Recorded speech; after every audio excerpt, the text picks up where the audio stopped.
então, daremos a continuidade do nosso conteúdo da disciplina Ciências, do capítulo 3. Disciplina Ciências, professora Anunciada Gavino, livro ético, 4º ano, caderno 2, página 35 a 41, capítulo 3. Tema: Estratégia e sobrevivência. Outras estratégias: defendendo o território, cuidando dos filhotes, adaptações contra o frio. Então, esses são os conteúdos, os tópicos que iremos estudar para o fechamento desse 3º capítulo. Tema: estratégias de sobrevivência. Outras estratégias: alguns animais apresentam certas características que protegem e defendem contra o ataque de predadores. É o caso dos ouriços do mar, que têm um escudo natural.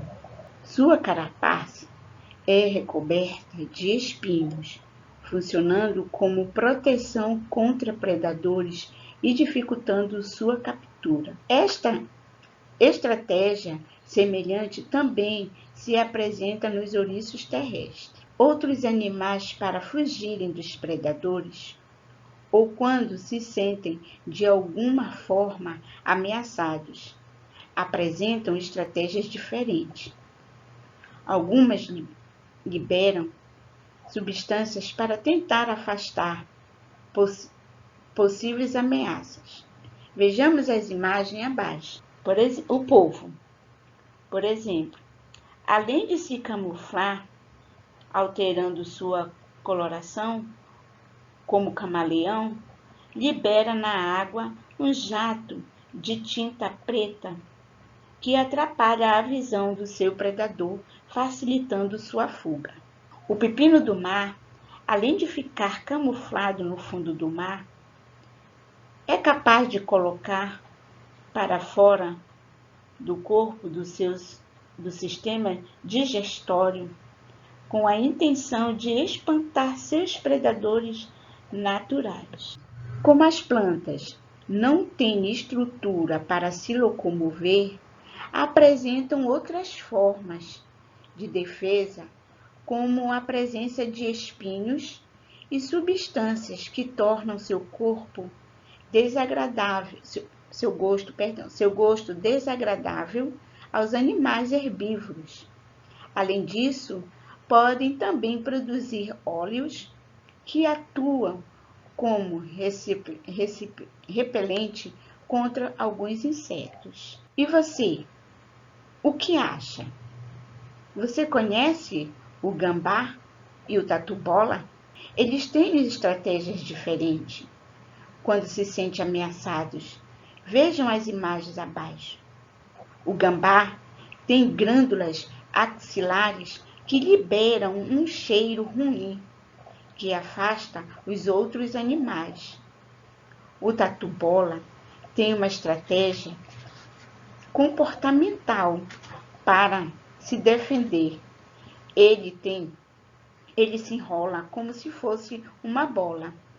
Daí vem o seu nome popular, tatu-bola. Defendendo o território. A luta pela sobrevivência envolve também comportamentos que favorecem não só a busca e a obtenção de alimentos, mas a conquista de território e de parceiros para a reprodução e o sucesso no desenvolvimento e na criação dos filhotes. Muitos felinos, como tigres, onças, leões e gato do mato, têm um comportamento característico que é de marcar e defender o território que ocupam. Muitos deles, para isso, urinam em pontos estratégicos para desmarcar sua área. Já o caso das aves, a maioria utiliza o canto para defender seu território, tanto de outras espécies de aves, quanto de aves da mesma espécie. Em alguns casos, Vejamos o exemplo nas imagens abaixo. O pássaro azul, azulão, é uma ave que defende o seu território. E se um macho invadiu o espaço de outro, certamente haverá um conflito. O tigre demarca seu território geralmente urinando e fazendo marcas com suas garras nas árvores, assim como a onça pintada, cuidando dos animais. Muitos animais acompanham e protegem seus filhotes nos primeiros dias ou meses de vida. As aves, por exemplo, ficam chocando os ovos e depois que os filhotes nascem, saem para arrumar comida e voltam para alimentá-los e protegê-los do ataque de predadores. Também ensinam os filhotes a voar e procurar alimento. Como as aves e os mamíferos também protegem seus filhotes. O comportamento materno ou paterno de cuidado com os filhotes até que eles alcancem a independência física, que é chamado de cuidado parental. Aí está, aí você vê na imagem o passarinho, os passarinhos como os canários da terra, protegem seus filhotes. Precisam estar sempre em alerta contra os seus principais predadores, as corujas. Se perceberem a aproximação de um predador, é comum partirem para cima dele, voando ao seu redor e dando-lhes bicadas. Adaptações contra o frio. Além de se protegerem contra predadores e terem o sucesso na habitação de alimentos, os seres vivos apresentam também adaptações para sobreviverem condições desfavoráveis. Nos dias frios, algumas partes mais expostas do corpo dos animais podem atuar como verdadeiros refrigerados, liberando calor para o ambiente.